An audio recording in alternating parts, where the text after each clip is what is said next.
Assalamu alaikum to all of you. Hope that all of you are doing great. By the grace of Almighty, I'm Abid Rahman Hashim, the founder of Hashim English here.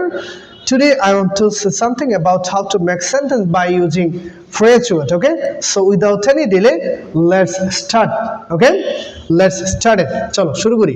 তাহলে আমার কথা আছে বা থাকে, ঠিক আছে, করার কথা, আমার এই কাজটা করার কথা, আমার হচ্ছে পড়ার কথা, আমার এই কাজটা করার কথা, আমার বইটা পড়ার কথা, আমার ইংরেজি শেখার কথা, আমার হচ্ছে স্কুলে যাওয়ার কথা।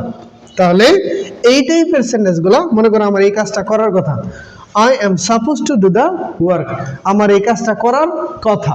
তারপর হচ্ছে I am suppose to read the book, আমার বইটা পড়ার কথা। তারপর হচ্ছে I am suppose to learn English, আমার ইংরেজি শেখার কথা। তারপর হচ্ছে I am suppose to go to school, আমার স্কুলে যাওয়ার কথা। ঠিক আছে, আমার হচ্ছে ইংরেজি অনুশীলন করার কথা, I am suppose two practice English, আমার হচ্ছে ইংরেজি অনুশীলন করার কথা।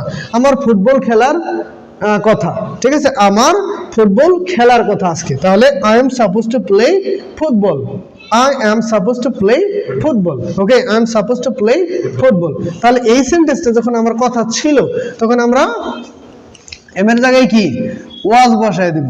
আমার কাজটি করার কথা ছিল I was supposed to do the work, আমার কাজটা করার কথা ছিল I was supposed to do the work, আমার বইটা পড়ার কথা ছিল I was supposed to read the book, I was supposed to read the book, আমার হচ্ছে আমার ইংরেজি শেখার কথা ছিল I was supposed to learn English, আমার ইংরেজি শেখার কথা ছিল I was supposed to learn English।